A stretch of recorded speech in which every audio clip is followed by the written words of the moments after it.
Welcome, belatedly, to the Clyde FC podcast live from New Douglas Park on our Matchday Live build-up ahead of today's kickoff at 3 p.m. as we look to put an end to a quite miserable run of form and defeats. Joining me today, delighted to say, John has made a long-awaited comeback to the podcast. John, first of all, how are you, sir? Yeah, not too bad. I'd like to be returning in better circumstances, of course, which we're going to talk about. But no, a home game, another chance to get some, much wanted 3 points. Any points at this stage would be good. But yeah, glad to be back after a few weeks off it. So let's talk Clyde. Yes, let's talk Clyde indeed. Apologies for the slight delay, and we hope that you can hear us fine. There's some technical issues with the Wi-Fi and just generally finding a room that wasn't taken by hospitality. So thanks for sticking with us. So John, let's cut straight to it. Let's address the not so subtle elephant in the room. It's 8 defeats on the bounce for the Bully Wee. There's no way of polishing this or trying to make it out anything other than an utterly miserable run of form. Yeah, no, we're in a tough spot. Everyone statement of the season there, I think. everyone knows it. Danny acknowledged it in the interview that you had with him, which I thought was a very good interview. There was a lot of things that I learned from it watching. But yeah, it was a good interview from him. Picked up a few things myself, and this is where we get into the opinion-based side of this. Can't discuss. Oh, absolutely. Opinions. By the fans, for the fans. It's like exactly. So 8 defeats in a row. We have been trying to play our own style throughout the whole way. Yeah. Personally, I'd like to see us change it, be a bit more rigid, try and hold teams out in the first half and then try and pick them off in the second half. Tuesday again was a disappointment. We conceded within 15 minutes. There is one positive from it.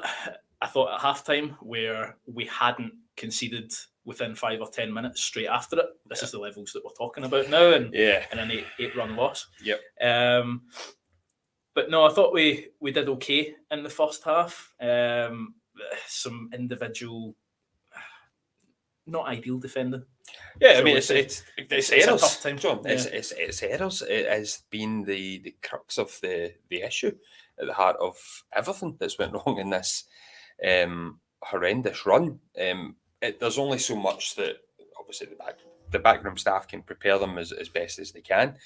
However, whatever anyone's opinions on the starting lineups, etc., are, fundamentally, if you're not passing the ball 10, 15 yards to your own teammates, or more importantly, to opposition attackers, as it tends to be, you're just shooting yourself in the foot time and time again. And we're as good as a goal or two down from these mistakes weekly. Yeah, no, exactly. And there's a few things I like in it too. I mean, in any business, you've got to do the fundamentals right before you can go ahead and progress. Yeah. And I think we very much need to go back to basics with everything.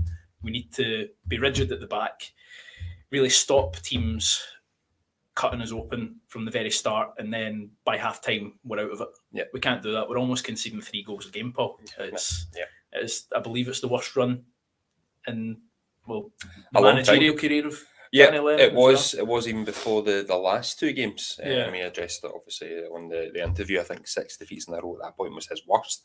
So it's only gotten worse since then.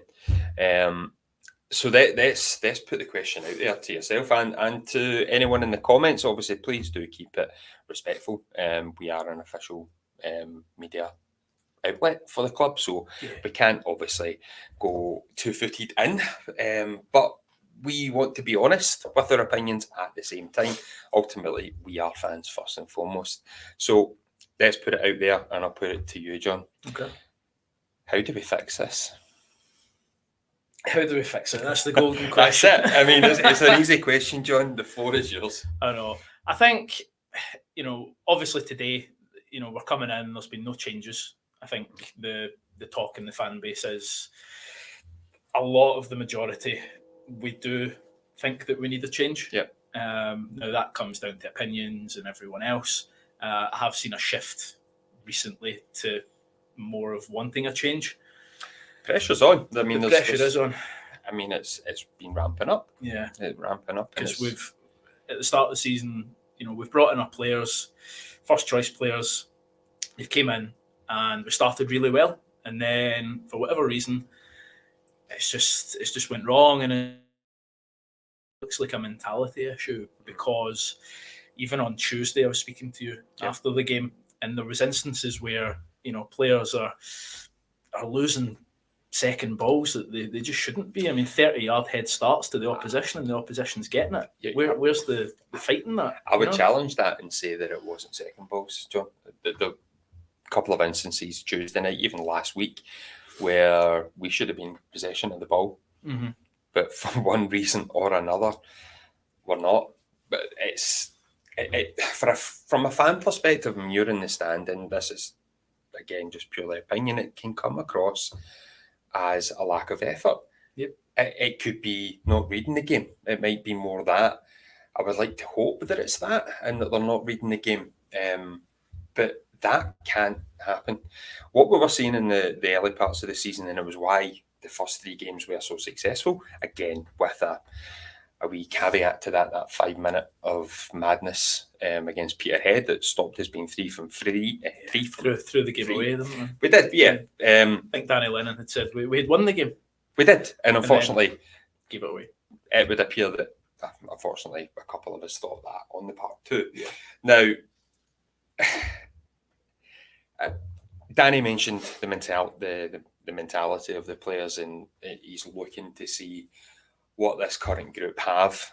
Is that now the crux of the issue? We have to have 11 players ready to stand up to the plate. Yes, mistakes might happen, but they've got to happen in less dangerous areas. I think we need to be far more clever on the ball when we have it in, say, our own final third. I've lost track this season how many times we've given away possession and chances from that. I mean, I would go to, again, the first goal in Dunfermline, as it's fresh in the mind. It's going back to basics. You just pass the ball on, and our midfield, tried to be too clever with it. On the ball. Yeah. And it goes again to the three at the back. It just seems like when we lose the ball in midfield, we've got one defender back. I don't know where the other 2 go.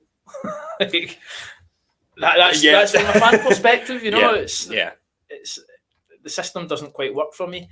I'd like to see us go just a rigid 4-4-2, maybe a 4 in the middle with a diamond. Yeah, I think was it yourself I was speaking to possibly after the game, and I almost want us to, again, purely fan hat on here, dinosaur football as they call it, the basic 4-4-2, go back to basics. It's the fundamentals. I feel like we're going to have catchphrase after catchphrase today, but we're never shy of a cliche. No, absolutely not. Clyde FC podcast. It's just fundamental football. It's keeping it tight at the back, keeping possession, building, waiting for that chance to come. Because we saw in the Queen of the South game at the start of the season, and now it's the reverse fixture today, that we can find passes when we have the ball and we're confident. Obviously, losing 8 league games in a row, we did beat Carmarthen, but doesn't count for much in that game. It was a really grand fluke that won it for us. It's going to knock confidence, and the boys need to get back to playing that fundamental football if we have to do anything, because we need a base to build on. We can't just continue the way we're going, because it's kind of frustrating for me personally, because I see a lot of chat and interviews and everything of, we're learning, but then we keep making the same mistakes. We keep losing. We keep, So I can understand why most of the fan base is talking about a change at the head. Yeah. Whether that's feasible for the club just now or not, I'm not in a position to say. But way above our station, obviously. But today we come in, Queen of the South. They're struggling on their own basis. They are 7th underachieving. They've came down from the Championship. We obviously cuffed them in the first game of the season. But they've actually only won one away game this year, and it was against Peterhead. And then they ended a form of 3 they hadn't won 3 games, and then they beat Peterhead last week, who are bottom of the league. So, if anything, this is a very good day to try and turn the mentality, because I firmly believe if we get a win, that'll boost the confidence a wee bit, and we might see some good things happening. And in addition, it is, I was going to say a phrase there, but I shouldn't have said that. It's raining cats and dogs outside. Yeah, so maybe that'll level things today. You know, it'll just be an old-fashioned football game, but we'll need to see. Yeah. So we talked about keeping it tight. Going into the second half against Dunfermline. If we roll back the clock just 7 days now, away to Kelty Hearts. I appreciate you were otherwise engaged that day down south. Yes. The match itself, there wasn't an awful lot in it. If anything, I think any Clyde fan that was there or was able to watch the game, the first 10 minutes were very encouraging. You were seeing 2 massive chances, very much should have been 1 up within 5 minutes. Thereafter, yes, Kelty maybe felt their way back into the game. The rest of the first half, it was much of a muchness. It was very, very even affair. But within 10 minutes of the second half, an error. And that's not just why I brought up this comment, but it probably leads us to another discussion point, and one that's been widely discussed within the fan base, is one error by Liam Scullion, who was playing right back last week. Within another couple of minutes, Aguiman, who was probably the main difference between the teams, scores a second, and it's basically game over. Jordan Allen does get us back into the game with a very, very, very well taken goal, but it was a goal that he made out of nothing. For the rest of the half, we didn't really create. Now, do you agree that with certain players, we need to, we're talking about going basic here, 4-4-2, we need to actually get the players into their most comfortable, regardless if they can play elsewhere, you want to see them in their strongest positions week in, week out now. Yeah, no, I mean, players have positions for a reason. That's their prime position where they can affect the game the most. Yeah. So yes, I agree. I would like to see players in their own position. However, in the case of maybe Liam Scullion that we're talking about, he's kind of like that Barry Cuddihy type player where any position he's in, he brings that energy, and you know, I can see how he can play right back, very much like Barry does, because he came as a right back and then put into midfield. So maybe there is that likeness, and maybe they're thinking we can put Scullion there. Now, on one of your earlier points, which I maybe disagree with slightly, we were talking about, players that I've lost my trail of thought, Paul. What were you saying? I can't help you out with that one. No, it's gone. But no, playing players in positions, I think, is a good idea. So, if we are looking for omens, and you threw one earlier out yourself, you've been a bit red there, John. Sorry. Queen of the South's record at New Douglas Park.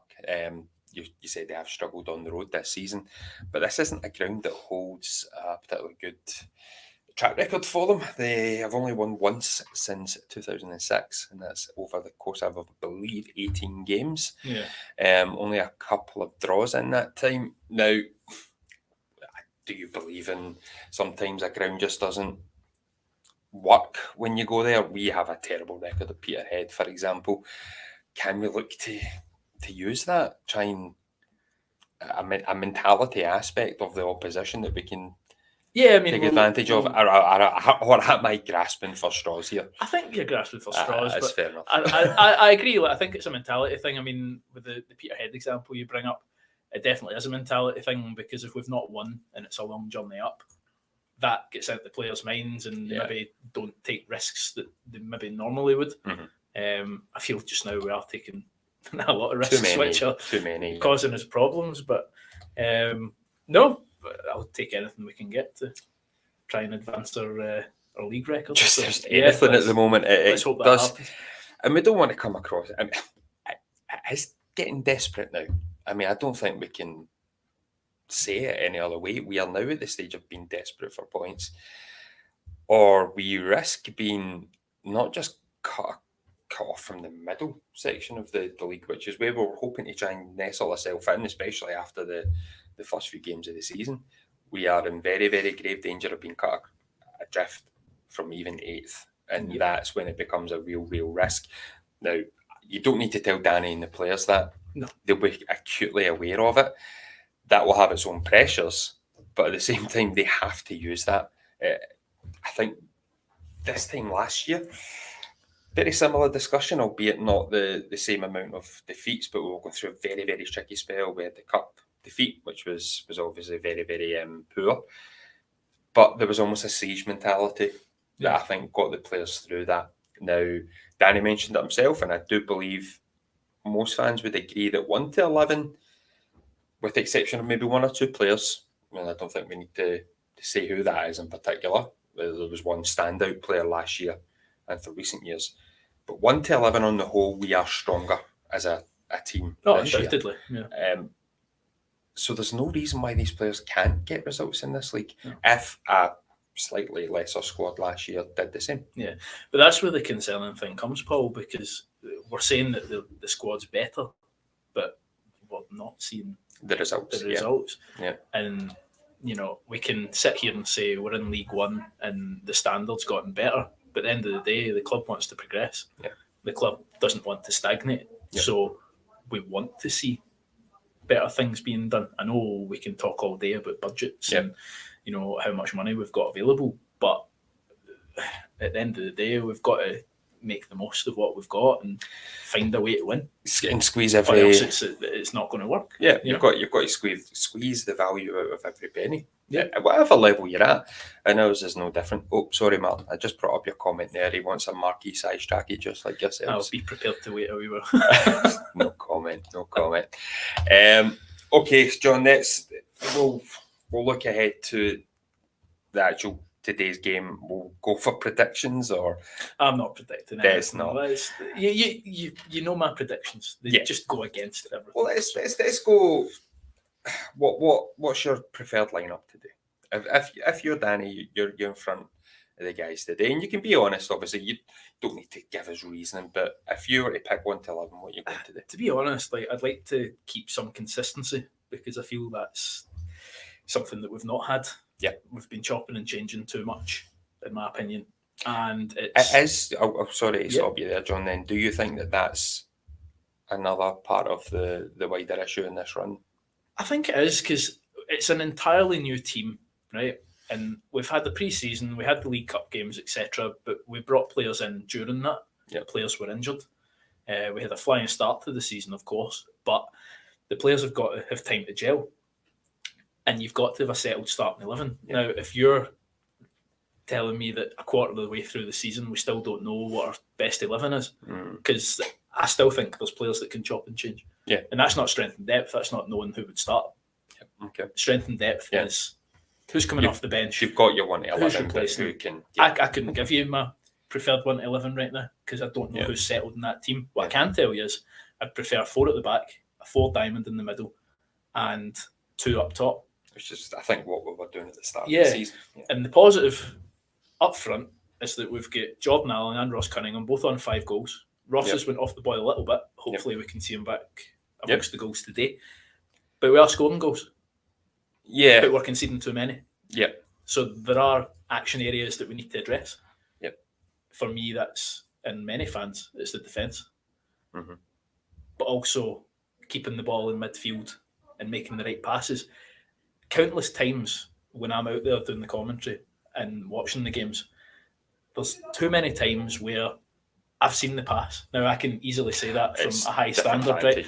Point, but the passes are there, and for whatever reason, they're just not being given. And we're trying the long difficult balls. Is that a confidence thing, or is it perhaps not having? Well, yeah, it's probably still confidence. Just the belief that you can make that pass at the moment. Yeah, it's exactly. That you can almost sense a fear. I'm scared to make a mistake because there's been so many. Yeah. I mean, we're fans. We're not football coaches. We don't have coaching badges. We're not in management, not yet. No, but we've seen enough games to maybe put something together.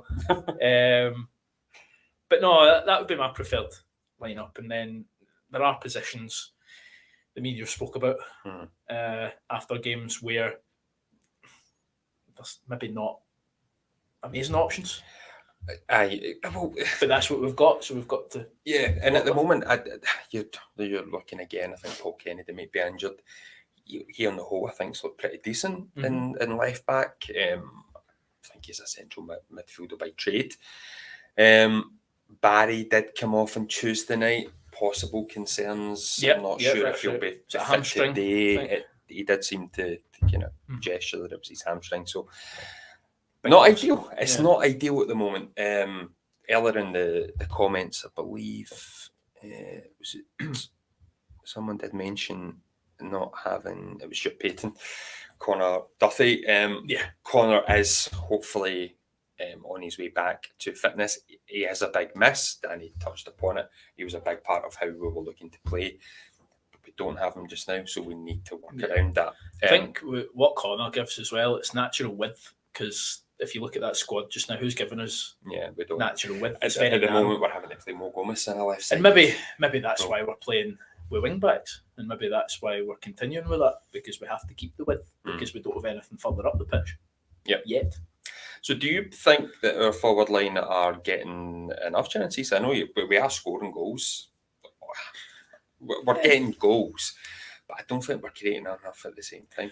No, I mean, even on Tuesday, we did Fairland. I was very impressed by them. They're a very good outfit. They'll grind out results all season. I don't think they blew us away at the same time, but I think they had the extra gears to go through, and that was not conceded the goal away from home this year, and it showed. But we're not here to talk about the film. No, I think the forward line are making chances. On Tuesday, their keeper was called in a couple of great saves.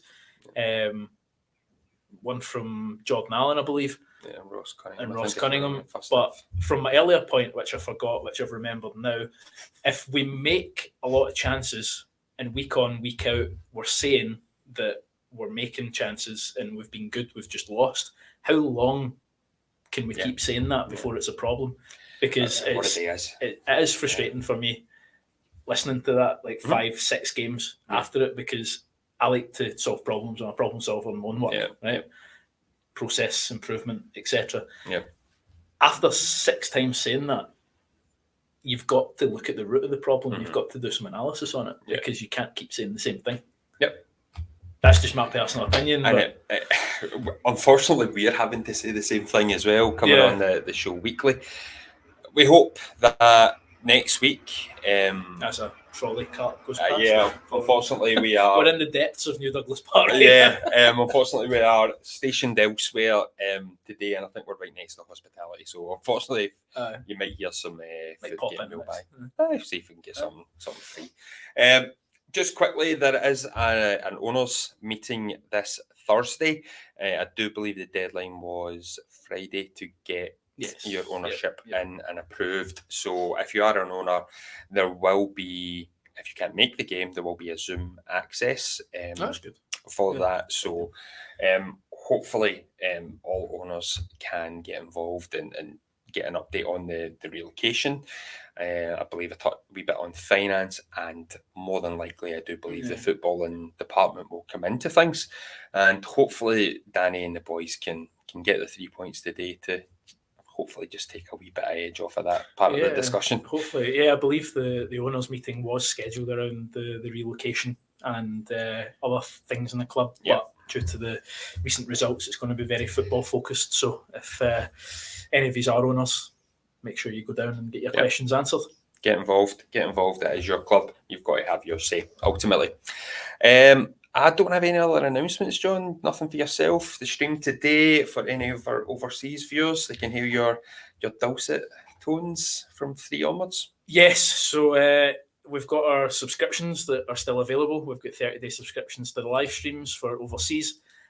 Tuesday night was nice because it was outside of the blackout zone, and we got to do a shared stream with Dunfermline on Pars TV, which had good feedback.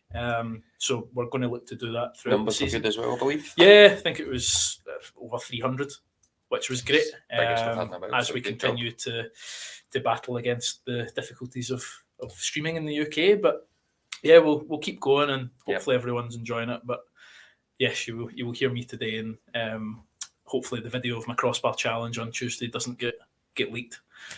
I think both our attempts should be wiped from the history books. Yes, never happened. No, much like our recent run of form. Martin sums this up quite perfectly, I feel. We've got a squad low on morale that need to step up. I think that can't say anything. I mean, that was 25 minutes of us waffling to probably get to that one sentence. So we've got to have a show, right? That's true. That is true. So thank you very much for sticking with us. And apologies for the kind of thrown together nature. We're just in a random room today, but we'll be back. I think it'll be Friday evening. So we'll be away next week, and fingers crossed. Is with 3 points in the bag. I know. Hopefully, limbs everywhere come 5:15. And the Clyde end. Stuart Payton says here, bad runs don't last forever. Exactly. On that note, I think we wrap it. So thank you everyone for getting involved and for watching. Our audio-only viewers for tuning in. It will be available straight after the live YouTube broadcast. So again, thank you for your support on whatever platform you watch or listen to the show. Until next week, and fingers crossed, guys, and please get behind the boys if you're coming along today. Come on, the Bully Wee. Please, Clyde. Please win. Please.